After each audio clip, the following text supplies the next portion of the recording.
Bismillahirrahmanirrahim. Assalamualaikum warahmatullahi wabarakatuh. Sebelumnya perkenalkan nama saya Muhammad Hanafi dengan NIM 2005-91.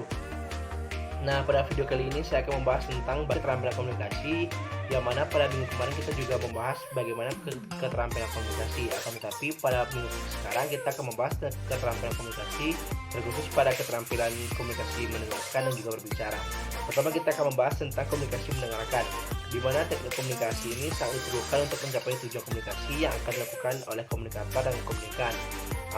Hal ini bertujuan untuk mencapai hal-hal yang ingin dituju untuk mendapatkan sebuah informasi yang telah dikemas sedemikian rupa nantinya. Melakukan teknik komunikasi yang baik, proses komunikasi tidak akan berjalan secara efektif dan juga baik juga. Teknik komunikasi ini sangat berhubungan dengan keterampilan membaca, mendengar, menulis, berbicara, dan sebagainya.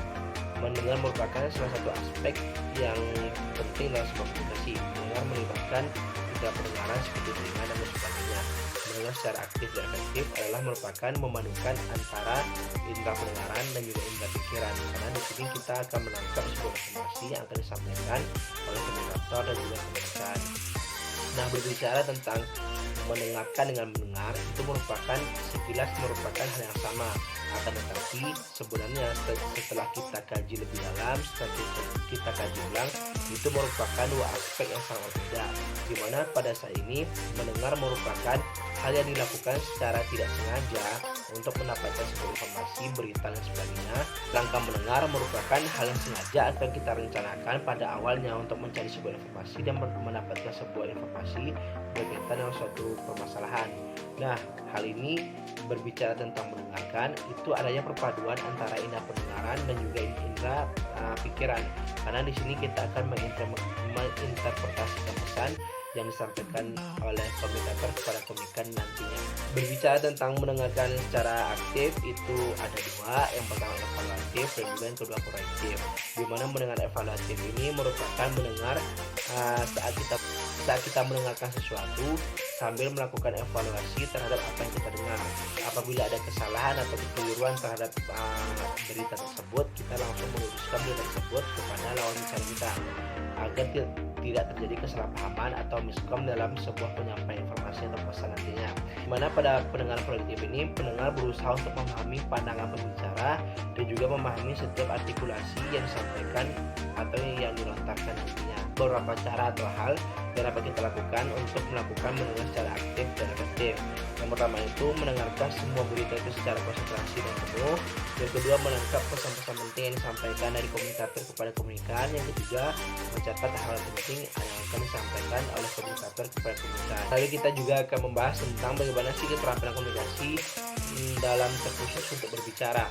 Nah, berbicara merupakan proses pertukaran informasi, ide, gagasan berkaitan dengan sebuah pembahasan atau permasalahan. Hal ini terjadi antara pembicara dengan lawan bicaranya atau antara komunikator dengan komunikan nantinya.